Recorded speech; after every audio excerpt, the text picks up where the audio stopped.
Ассалаумағалейкум достар. Әлемдік бокс жайлы қызықты ақпараттар беретін Әлем боксинг арнасына қош келдіңіздер. Нокауттар жиынтығын Генаның әуесқой бокстағы жекпе-жегінен бастасақ. 2003 жылғы әлем чемпионатында 75 келіде өнер көрсеткен Головкин ширек финалда румын боксшысы, болашақта кәсіпқой бокста әлем чемпионы болатын Лучиан Бутемен кездеседі.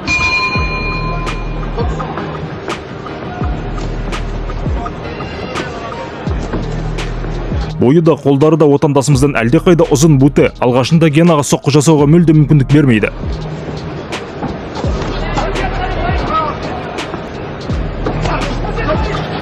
Тіпті 3-ші раундта Бутенің сериялы соққыларынан соң Головкинге нокдаунда есептеледі.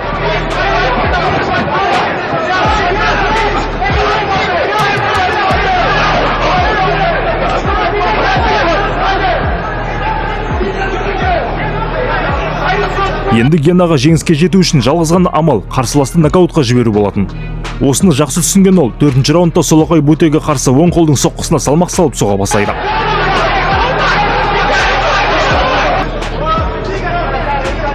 Ал жетістігіне масаттанған румын боксшысы Генаның бұл тұзағын аңдамай да қалған болатын. Осылайша қарсыласының қырағылығын әбден сөндіріп алған отандасымыз кезекті соққысымен Бутені ұзыннан сұлатады.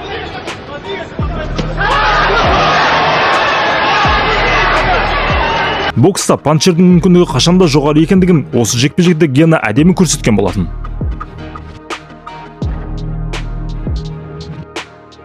Мамырында Головкин мен Канело арасында реванш өтуі тиіс болатын. Бірақ жекпе-жекке жақын қалғанда Канелоның ағзасынан допинг табылып, ол біраз уақытқа бокстан шеттетіледі. Ал жаттығу лагерінің біраз бөлігін бастап қойған Гена мексикалықты күтіп отырмай бірден басқа қарсылас іздестіре бастайды. Нәтижесінде Triple G'дің командасы бұрын 69 келінің боксшысы болған Ванес Мартиросянды табады. Мартиросян жалпы ортан қолды боксшы болғанымен азды көпті аты бар болатын. Жекпе-жек бастала сала Гена кездесуді тез аяқтағысы келетіндігін байқатып, қарсыласын соққының астына ала бастайды. Мартиросян пока защищается. Конечно, едет серию. Мартиросяна, как видим, неплохое, хорошее попадание. Мы с вами обязательно увидим в этом поединке. Наверное, не в первом раунде, конечно. Бірінші раундта Мартиросян аман есен аяқтағанымен, екінші раунд бастала сала Triple G'нің соққыларынан соң аяқтары бүгіле бастайды. Ал енді өзінің аңшы режимін сәл жүріп зерттеп алғаннан кейін раунд ортасында джеб соққыларымен қарсыласының есін шығарған Гена арасында оң қолды да іске қосып, армян боксшысын бет-бетімен сүреді.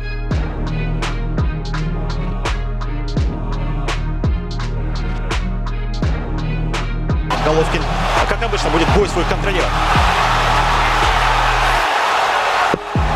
Соққылардың ауыр болғандығын, Мартиросянның жерде біраз уақыт жылап жатқандығынан ақ көруге болады.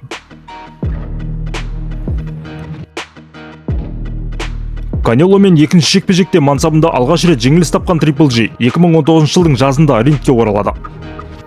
Келісілген салмақ 74 келіде өткен бұл жекпе-жекте Генаның қарсыласы канадалық Стив Роллс болады. Роллс мансабындағы 19 жекпе-жектің барлығын жеңген екен. Бірақ Канададағы кәсіпқой боксшылардың қарсыластары қандай болатындығын барлығымыз жақсы білеміз. Таксистер мен жүк тасушыларды сабап жүріп, бірден Головкин мен жекпе-жекке шыға салған Роллс та ер екен. Жекпе-жек бастала сала Гена қарсыласқа тұра ұмтылады. Бірақ Мартиросян мен жекпе-жектен ерекшелігі канадалық боксшы оңайшылықпен беріспейтіндігін байқатып, қарсылық көрсете бастайды.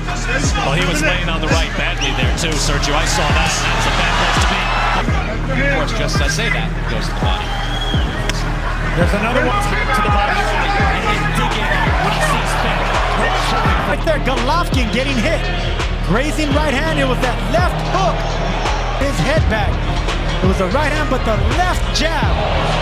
That snapped Golovkin's head. Дегенмен бұның барлығы уақытша нәрсе екен. 4-ші раундтағы шабуыл кезінде солақай мәнерге ауысып алған Гена сол қолдың соққысын құлаштап тұрып канадалықтың жағына кигізіп жібереді.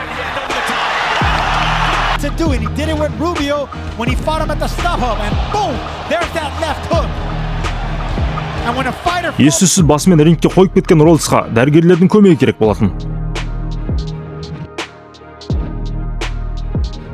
2013 жыл Америкаға жақында ғана келген Гена көпшілікке енді ғана таныла бастаған кезі болатын. Британдық джорнимен боксшы Мэтью Маклин бокс сарапшыларының есебі бойынша Triple G'дің мансабындағы ең қиын қарсылас болып саналады. Себебі ол сол кездің супер жұлдызы Серхио Мартинестің өзін нокдаунға жіберген болатын. Бірақ ақш жұртшылығы Америка жеріне техникасында ешқандай мін жоқ нағыз панчер боксшы келгендігін білмеген еді. Маклин алғашқы раундта құлаудың аз-ақ алдында болады. Golovkin's positioning. Every time Golovkin pops Macklin with the jab. He's built like a fighter. He's not built like a bodybuilder. Those are the ones who are responsive to what boxers need.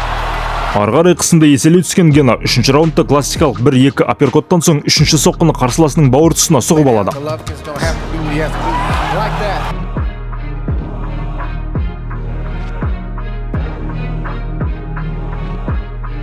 Жан дауысы шығып құлай кеткен Маклиннің осы соққыдан соң екі қабырғасы сынып кеткен екен.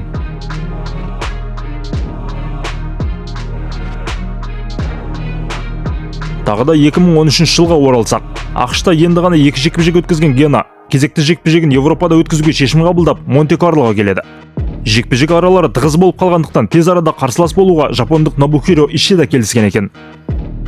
Бұрын бірнеше рет чемпиондармен жұдырықтасқан Ишида темірдей жағымен танымал боксшы болатын. Сол жақты міне бүгін Головкин де тексеріп көретін болады. Әдетте жапон боксшылары соққыдан қорықпайды. Ишида да салған жерден трипл G мен төбелесе бастайды.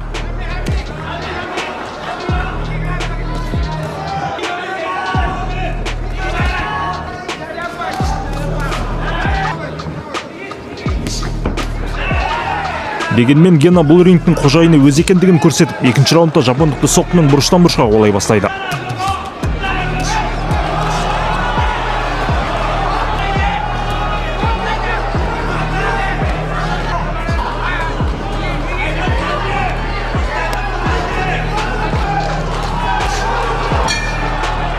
Осылайша оң қолмен нысананы жақсылап сезініп алған отандасымыз 3-ші раундта бар салмағымен құлаштап тұрып қойып қалады. Соққының жойқын болғандығы сондай, есінен талып қалған жапондық боксшы ринг сыртында отырған дәрігердің тура алдына ұшып кетеді. Міне достар, трипл G кезінде қарсыластарын осылайша сана сезіммен айыратын еді. Бұндай соққылардан соң өліп кетуді ғажап емес. Бірақ Генаның бағына орай қарсыластарының ешқай